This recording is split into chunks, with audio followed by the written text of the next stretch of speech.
लोग आज देख रहे हैं biomolecules. What are biomolecules? Biomolecules क्या होते हैं ये हम लोग पढ़ेंगे, और ये हम लोग क्लास 11 का चैप्टर नंबर 9 जो कि बायोमॉलिक्यूल्स है उसको हम लोग पढ़ रहे हैं। ठीक है, तो बायोमॉलिक्यूल्स दो वर्ड से बनते हैं, बायो प्लस मॉलिक्यूल। यहाँ भी जो हम इसको डिवाइड करते हैं दो वर्ड्स में, बायो और प्लस मॉलिक्यूल। बायो वर्ड कहाँ से है हमको पता ही है, और मॉलिक्यूल वर्ड कहाँ से आया ये भी हम लोगों को पता है। ठीक है, बायो वर्ड का मतलब होता है लिविंग थिंग्स, और मॉलिक्यूल तो हम जानते हैं केमिस्ट्री के जो मॉलिक्यूल्स हैं, ग्रुप ऑफ एटम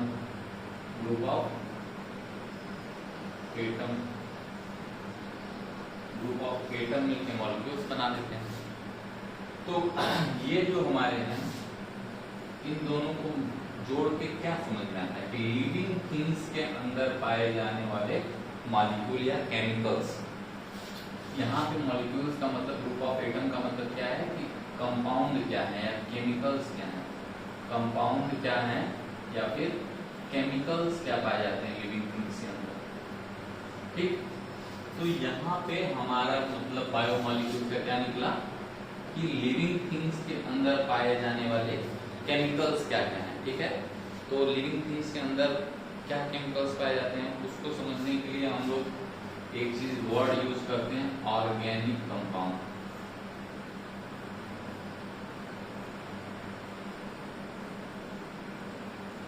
या फिर ऑर्गेनिक केमिकल्स बोल सकते हैं, ऑर्गेनिक मैटर बोल सकते हैं, कुछ भी बोल सकते हैं।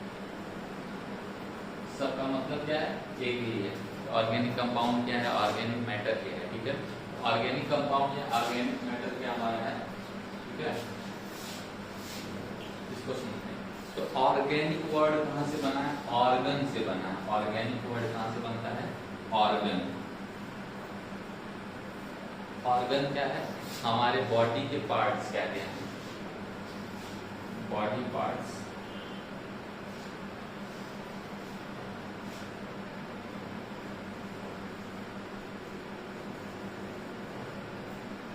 बॉडी पार्ट्स में पाए जाने वाले जो कंपाउंड या केमिकल्स हैं उन्हीं को बोलते हैं ऑर्गेनिक कंपाउंड। बॉडी के पार्ट्स जैसे हमारे हाथ, नाक या फिर पूरा बॉडी है, लिविंग थिंग्स का पूरा होल बॉडी, जैसे कि ह्यूमन बींग्स हो गया या फिर प्लांट्स हो गए या फिर माइक्रोब्स हो गए, सारे जितने भी लिविंग थिंग्स हैं सबके बॉडी में पाया जाने वाला केमिकल्स को बोलेंगे ऑर्गेनिक कंपाउंड।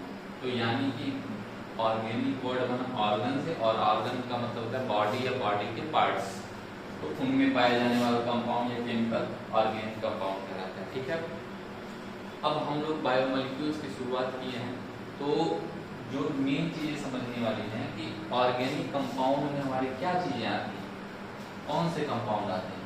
तो ऑर्गेनिक कंपाउंड में अगर हम लोग देखें तो रफली कह सकते हैं कि हाइड्रोकार्बन आते हैं, या फिर हाइड्रोकार्बन के डेरिवेटिव,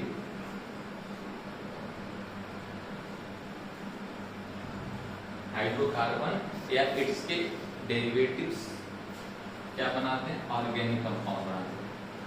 डेरिवेटिव्स का मतलब है जैसे कि फिनॉल हो गया, ये एक ऑर्गेनिक कंपाउंड का डेरिवेटिव या हाइड्रोकार्बन का डेरिवेटिव। हाइड्रोकार्बन जैसे कि मीथेन, एथेन, ठीक है, ये सब से बनने वाले जो अदर कंपाउंड है में थोड़ा बहुत मॉडिफिकेशन करके जो नया कंपाउंड बना जाएगा उसे बोला जाएगा उसका डेरिवेटिव। तो कह रहा है कि हाइड्रोकार्बन या इट्स डेरिवेटिव जो है वो ऑर्गेनिक कंपाउंड कहलाते हैं। ठीक है, तो यानी कि बायोमॉलिक्यूल्स क्या है, इनडायरेक्टली अगर हम उल्टा स्टार्ट करें तो क्या है, ऑर्गेनिक कंपाउंड है, मेनली ऑर्गेनिक कंपाउंड है जो कि लिविंग थिंग्स में पाए जाते हैं, और ये ऑर्गेनिक कंपाउंड मेनली हाइड्रोकार्बन और इसके डेरिवेटिव्स कहलाते हैं। ठीक है, तो ये हमारा जनरल डेफिनेशन हो गया बायोमॉलिक्यूल्स का। अब मेन चीज जो हम लोगों को समझना है कि ये बॉडी में क्या क्या हो सकता है। जैसे हम लोग पढ़े हाइड्रोकार्बन, तो हाइड्रोकार्बन में कार्बन आता है, हाइड्रोजन आता है और ऑक्सीजन आता है मेनली। ठीक है, हाइड्रोकार्बन तो वैसे बोला जाएगा कार्बन एंड हाइड्रोजन, लेकिन हम इसको भी ऐड कर लेते हैं ऑक्सीजन को भी। ठीक है, ग्लूकोज वगैरह जब हमारे मॉलिक्यूल कंज्यूम करते हैं एनर्जी के लिए, बार बार उसमें ऑक्सीजन आता रहता है। तो ये जो हमारे, क्योंकि वाटर भी हम लोग लेते हैं इसको, तो उसमें भी हमारा ऑक्सीजन आ जाता है। तो इसलिए मेनली जो तीन चीजें हैं ये हमारी बॉडी के मेजर कंपोनेंट हैं या मेजर मॉलिक्यूल्स हैं। तो ये हाइड्रोकार्बन्स में पाए जाते हैं। अब ये चीजें आती हैं कि जो लिविंग थिंग्स हैं, जो ऑर्गेनिक कंपाउंड हैं, उनमें पाया जाता है CH2, कार्बन, ऑक्सीजन और हाइड्रोजन। तो क्या ये कहीं और भी पाया जाता है? जैसे कि हम लोग अर्थ क्रस्ट देखते हैं, अर्थ का क्रस्ट मतलब हम लोग मिट्टी जब लेते हैं तो उसमें चेक करते हैं तो क्या ये मॉलिक्यूल्स पाए जाते हैं? तो जरूर मिट्टी में भी चेक करेंगे तो हम लोग कार्बन, हाइड्रोजन और ऑक्सीजन मिलेगा। डिफरेंस क्या होगा कि वहां पे इनका जो परसेंटेज होगा वो लिविंग थिंग्स से कम होगा।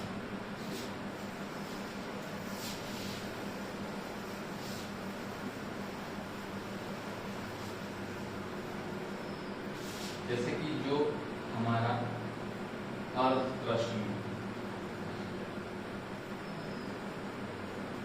और जो हमारा लिविंग थिंग्स में, लिविंग थिंग्स में पाया जाने वाला है हाइड्रोकार्बन या फिर organic compound, organic compound short में लिख रहे हैं। ऑर्गेनिक कंपाउंड जो है ये जो अर्थ क्रस्ट में पाया जाएगा और जो लिविंग थिंग्स में पाया जाएगा, उसमें डिफरेंस क्या होगा? यहाँ पे परसेंटेज थोड़ा कम होगा, यहाँ पे परसेंटेज थोड़ा ज्यादा होगा ऑर्गेनिक कंपाउंड का। कारण क्या है? रीजन क्या है? What is the reason? The reason behind it is क्या है कि जब हम लोग लिविंग होते हैं तो हमारी बॉडी में बहुत सारी चीजें रहती हैं, लेकिन फॉर एग्जाम्पल हम लोगों को जब डेड हो जाते हैं तो हमारी बॉडी को चलाया जाता है, तो उसमें बहुत सारे ऐसे जैसे कार्बन के कुछ कंपाउंड CO2 के रूप में निकल जाते हैं। ठीक है, तो वहाँ पे कार्बन का जो परसेंटेज है वो डाउन हो जाएगा। ऐसे ही कुछ हम लोग ड्राई होते हैं, कुछ सूख जाते हैं, जैसे पत्तियां प्लांट्स की गिरी, लीव्स गिरी तो सूख जाती है, तो उसमें H2O कंटेंट क्या होता है? धीरे धीरे खत्म हो जाता है। तो वहाँ पे हाइड्रोजन और ऑक्सीजन का भी परसेंटेज धीरे धीरे कम हो गया।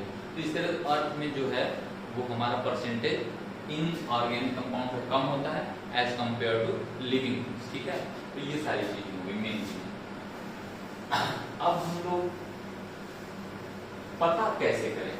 हाउ टू आइडेंटिफाई, कैसे पता करेंगे कि हमारे अंदर कौन से एलिमेंट हैं या ऑर्गेनिक कंपाउंड जो भी हमारे अंदर हैं, बायोमॉलिक्यूल्स जो भी हमारे अंदर हैं, उसमें कौन कौन से कंपाउंड हैं या कौन कौन से कंपाउंड के साथ साथ कौन कौन से एलिमेंट्स, ये कैसे पता चलेगा?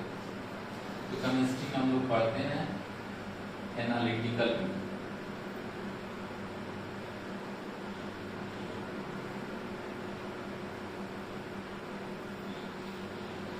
किसी भी चीज का हम लोग एनालिटिक मेथड से पता कर सकते हैं कि कौन सा कंपाउंड है या फिर कौन सा एलिमेंट उसमें पाया जाता है। ठीक है, तो उसको पता करते हैं हम लोग किससे? एलिमेंट।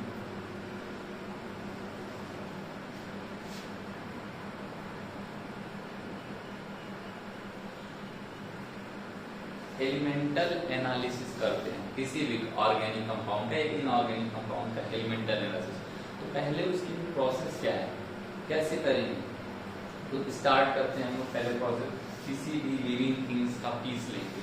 जैसे एक लीफ लिया हमने या एक कोई बॉडी का पार्ट्स लिया, जैसे कि लीवर हो गया या कोई और भी पार्ट्स लिए, उसको हम लोग क्या करेंगे? ट्राई क्लोरो एसिटिक एसिड, ये हमारा क्या है? Try chloro acetic acid. इसमें हम लोग डिसॉल्व करेंगे, डिसॉल्व करके और इसको हम लोग पीसेंगे, मतलब एक तरह से मिक्स करेंगे। ठीक है, छोटे छोटे पार्टिकल्स में इसका एक तरह से सॉल्यूशन बनाएंगे और उसके बाद गाढ़ा सॉल्यूशन एकदम कंसंट्रेटेड बना लेंगे और उसके बाद हम लोग फिर ये जो एनालिटिकल मेथड है उसको यूज कर करके हम लोग देख सकते हैं। और उसके बाद भी हम लोग एक और प्रोसेस करेंगे। ये जब इसमें डिजॉल्व हो जाएगा तो इसको कॉटन लेके हम लोग क्या करेंगे, इसको फिल्टर करेंगे। तो फिल्टर करने के दो चीजें मिलेंगी आपको हम लोगों को, पहला फिल्ट्रेट और दूसरा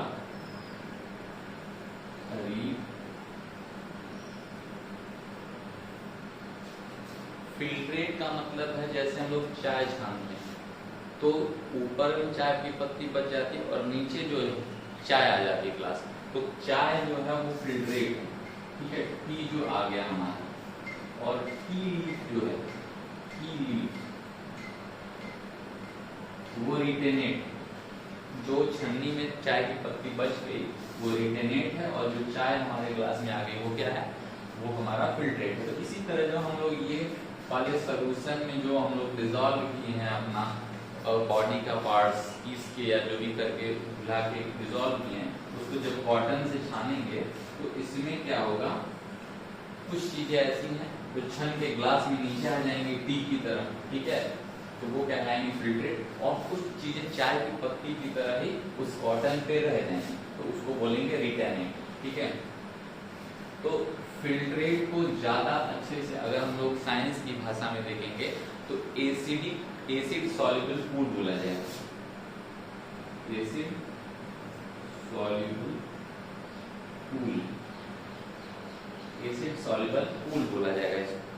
ये फिल्ट्रेट जो आया नीचे, क्योंकि ये हमारा एसिड है, एसिड है ट्राइक्लोरोएसिटिक एसिड, और उसमें डिजॉल्व किए तो इसलिए हमारा ये फिल्ट्रेट नीचे आएगा, उसमें कुछ हमारे ऑर्गेनिक कंपाउंड जो बॉडी के घुल के चले जाएंगे और वो कहलाएगा एसिड सॉल्युबल पूल। कितना बात समझ में आ गई? तो ये हमारा क्या है, अब इसमें हम लोग चेक कर सकते हैं कि क्या क्या चीजें हैं, कौन कौन से ऑर्गेनिक कंपाउंड है, कौन कौन से इनऑर्गेनिक कंपाउंड है, कौन से एलिमेंट है, कौन से कंपाउंड, सारी चीजों को अच्छे से हम लोग चेक कर सकते हैं, ठीक है। तो ये चीजें मेनली हो गई।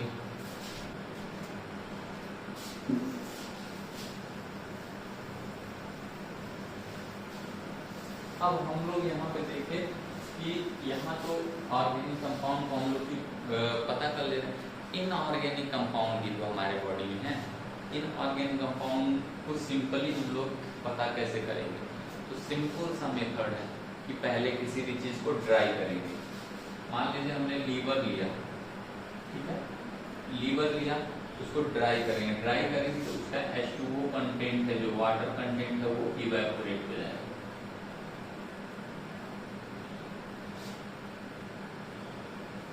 इवेपोरेट हो जाएगा, ठीक, वाटर कंटेंट खत्म हो गया, ठीक है। अब उसको क्या करेंगे, पूरा ड्राई करने के बाद उसको बर्न करेंगे। बर्न करने में क्या होगा, जितने भी हमारे कार्बन के कंपाउंड हैं वो ऑक्सीजन के साथ जल के ऑक्सीडाइज होकर CO2 में बदल जाएंगे, तो कार्बन भी खत्म, ठीक है। तो बचेगा जितना भी हमारा, सब ज्यादातर मैक्सिमम जो बचेगा वो हमारा क्या बनेगा, इनऑर्गेनिक कंपाउंड, जैसे कि कैल्शियम, फॉस्फोरस, ठीक है, कैल्शियम के बाद फॉस्फोरस, पोटेशियम, ठीक है। जितनी भी चीजें रात में ऐश में बचेंगी, ऐश जो हमारा बचेगा जलाने के बाद, उसमें जो भी चीजें बचेंगी मैक्सिमम इनऑर्गेनिक हमारे कंपाउंड बच जाएंगे, ठीक है।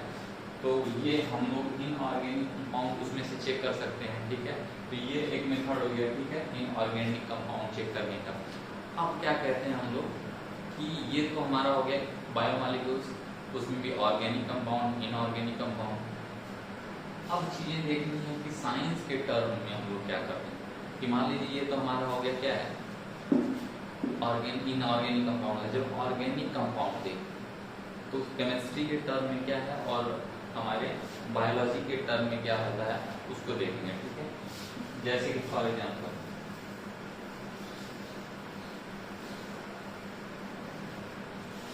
जैसे कि हम लोग ले लेते हैं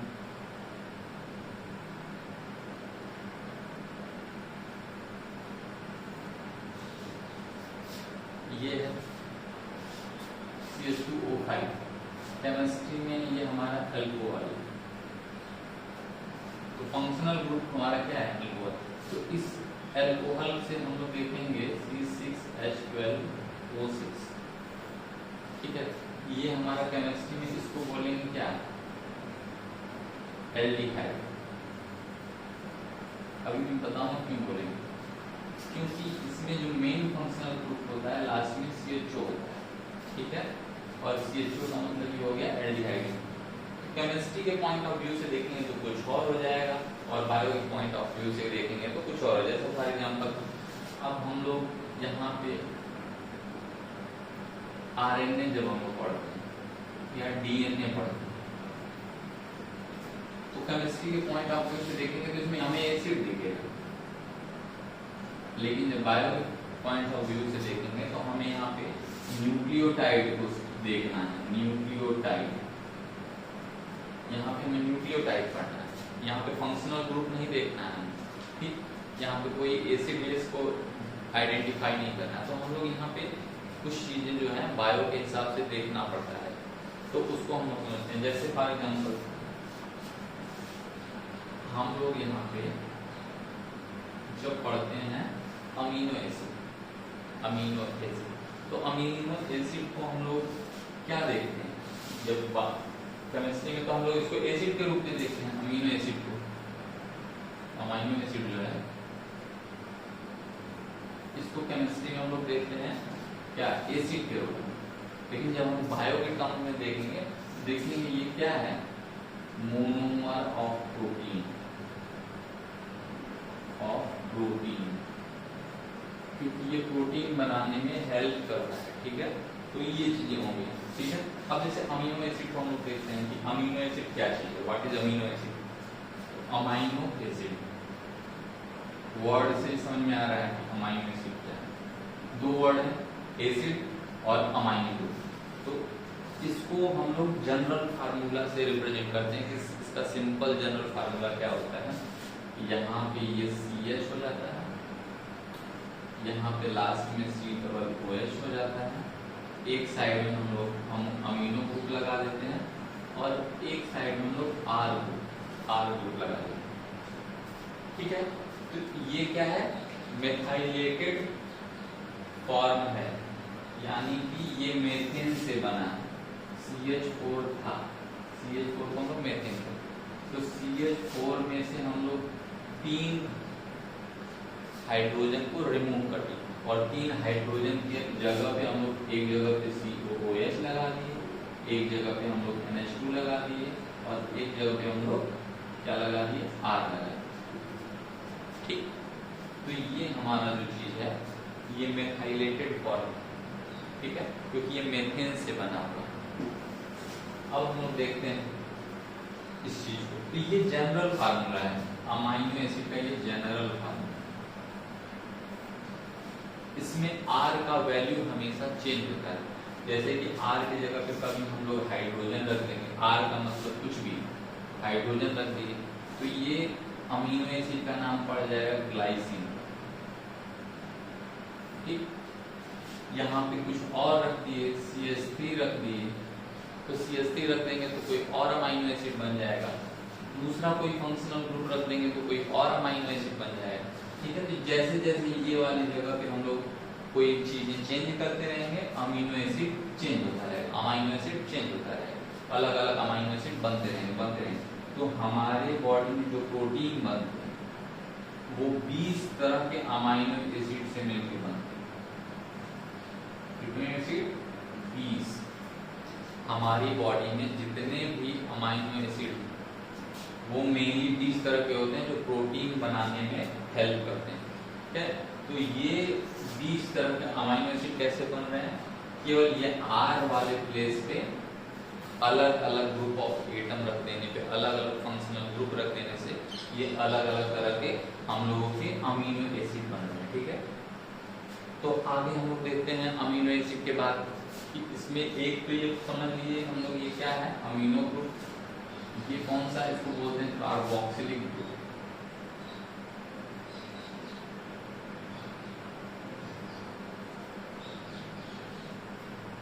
और ये वाला ग्रुप है R ग्रुप, ये एक तरह से वेरिएबल ग्रुप, यहाँ पे कुछ भी हो सकता है, ठीक है।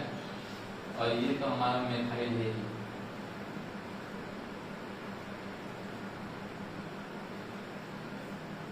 ठीक है, तो ये हमारे क्या है, ये वेरिएबल आर ग्रुप हो गया, कार्बोक्सिलिक ग्रुप हो गया, अमीनो एसिड अमीनो ग्रुप हो गया, ठीक है।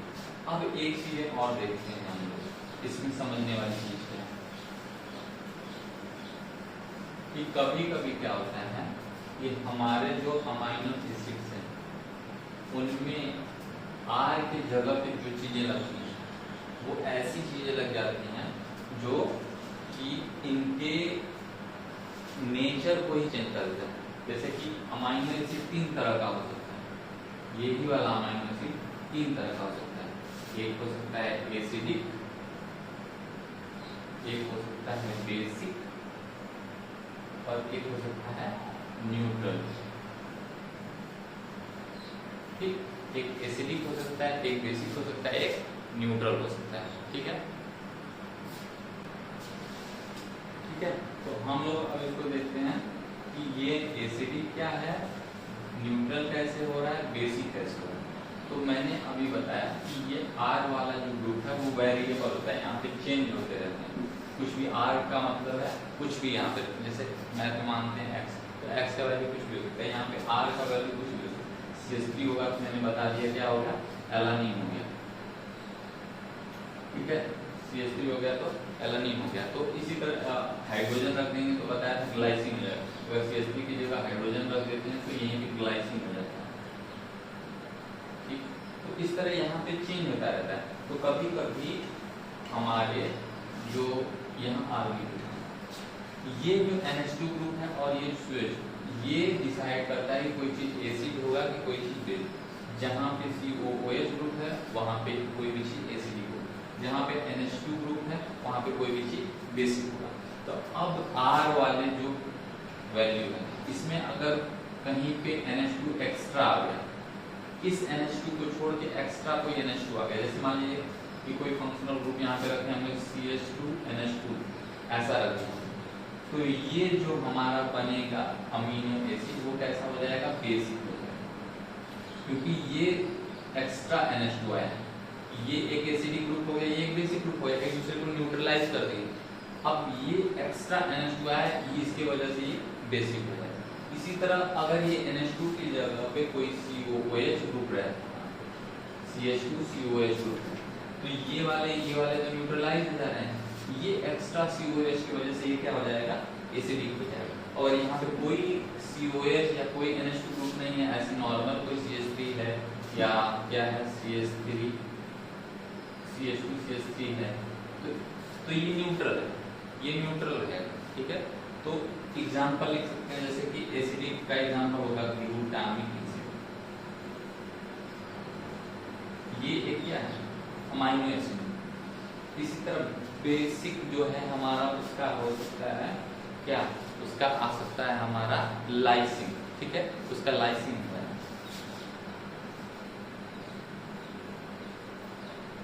ठीक। और न्यूट्रल वाले का हमारा हो जाएगा क्या, वैलिन हो जाएगा।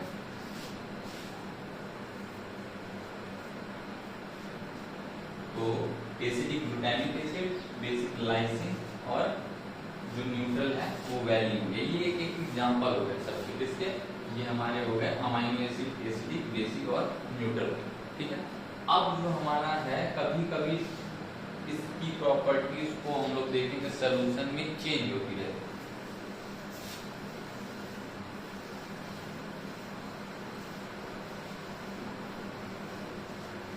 जो हमारा ये ग्रुप है, जैसे कि यहाँ पे NH2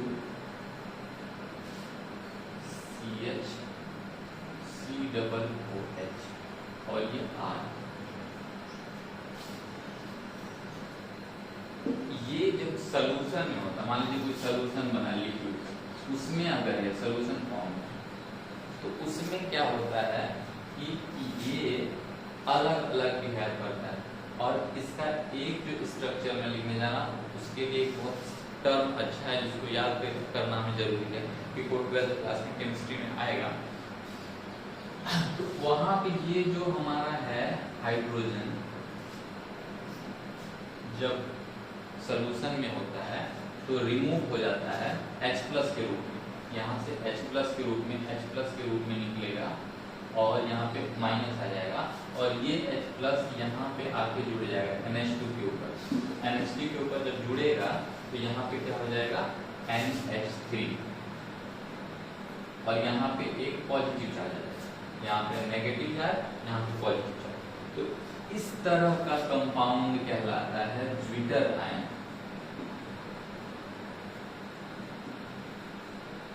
ठीक है, क्या है ये ज्विटर आयन कहलाता है। ठीक है, ज्विटर आयन। ज्विटर आयन का मतलब ऐसा कोई भी कंपाउंड जिसमें पॉजिटिव चार्ज भी हो, नेगेटिव चार्ज भी हो और उसके बाद पूरा कंपाउंड इलेक्ट्रिकली न्यूट्रल भी हो और पॉजिटिव चार्ज नेगेटिव चार्ज अलग अलग हो।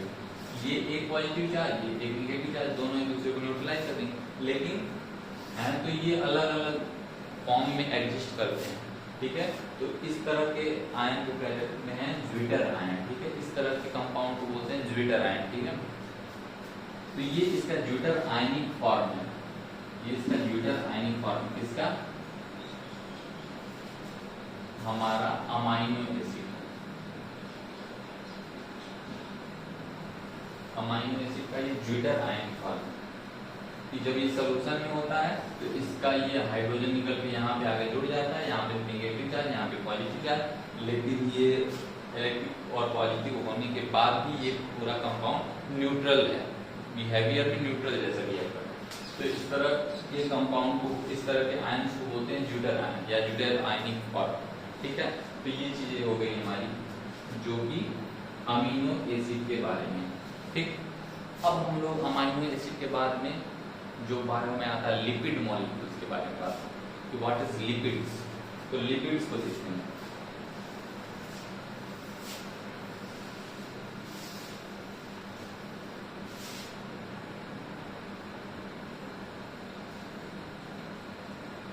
तो लिपिड जनरली हम लोग जानते हैं कि वाटर सॉल्युबल नहीं होते हैं। पानी में अगर हम लोग ऑयल को डालें तो वो सॉल्युबल नहीं होता है, कि होता है नहीं होता है। ठीक है, तो ये इनसॉल्युबल होता है वाटर में। और हम लोग क्या बोल सकते हैं, ये फैटी एसिड के कंपाउंड, फैटी एसिड के कंपाउंड है या फैटी एसिड से बने हुए होते हैं। ठीक है, फैटी एसिड से बने हुए होते हैं। जैसे कि हम लोग देख रहे हैं, एक एग्जांपल लेते हैं CH2।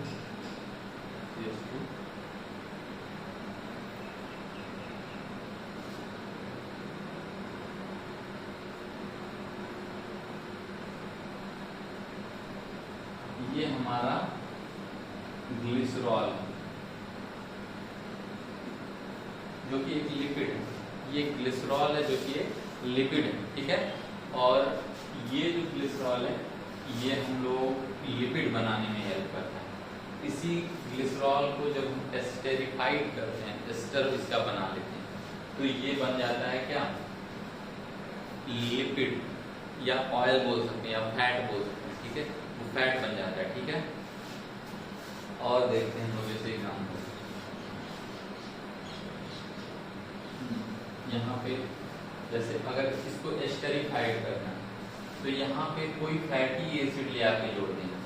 ग्लिसरॉल में फैटी एसिड जिसको कहते हैं कार्बोक्सिलिक एसिड, जो कार्बोक्सिलिक एसिड है उन्हीं को फैटी एसिड, जैसे जो CH3COOH, ये क्या है, फैटी एसिड। तो इस तरह के फैटी एसिड जो बड़े बड़े फैटी एसिड्स होते हैं, ठीक है, तो उस तरह के फैटी एसिड्स, छोटे फैटी एसिड, उनको जोड़ने पे हमारे क्या बन जाते हैं, लिपिड्स बन जाते हैं। इसमें ग्लिसरॉल में जोड़ देते हैं। जैसे कि एग्जांपल लेते हैं एक फैटी एसिड का जो है पाल्मिटिक एसिड।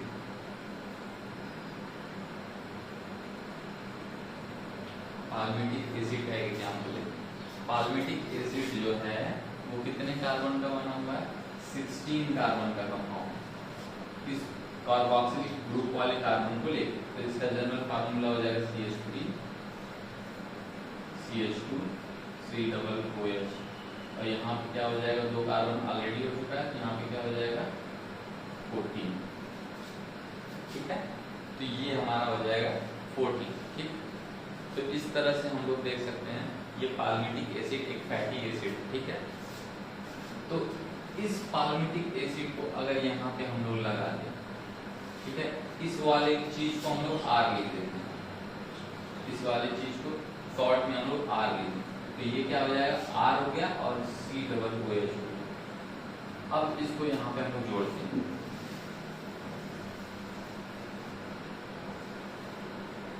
तो यहाँ पे जब जोड़ेंगे तो क्या हो जाएगा,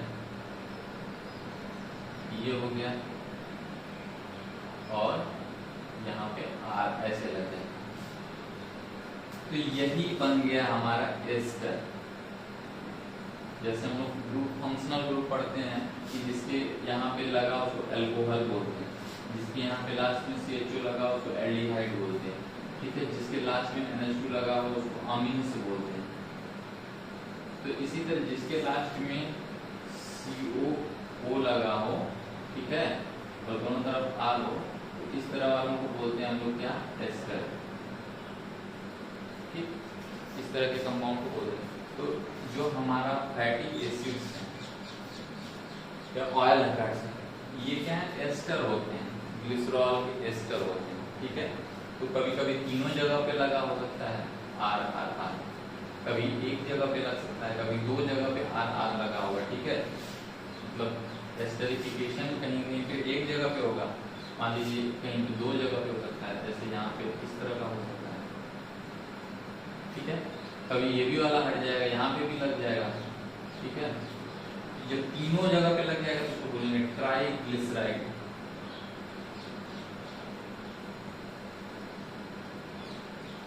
ये ट्राइग्लिसराइड कहलाने लगता है। ठीक है, ये ट्राइग्लिसराइड हो गया। तो ये क्या है, ये एक तरह से क्या है, ये एक तरह से ऑयल या फैट बोलेंगे। ठीक है, ऑयल बोलो या फैट बोलो, फैट, ये फैट बन गया। किससे बन गया, पहले हम लोग लिए थे क्या, ग्लिसरॉल लिए और प्लस इसमें फैटी एसिड्स जोड़ दिए। ठीक है, और दोनों को जोड़ के क्या बना दिया हम लोग, फैट या ऑयल, ऑयल बना दिया। ठीक, तो ये हमारा हो गया लिपिड्स के बारे में जानकारी। ठीक है, तो इसी तरह हम लोग आगे देखेंगे आगे वाले टॉपिक में और आगे चीजें कैसे हो सकती हैं, न्यूक्लियोटाइड कैसे बनते हैं, ठीक है, प्रोटीन्स कैसे बनते हैं, ये सारी चीजें हम लोग आगे देखेंगे।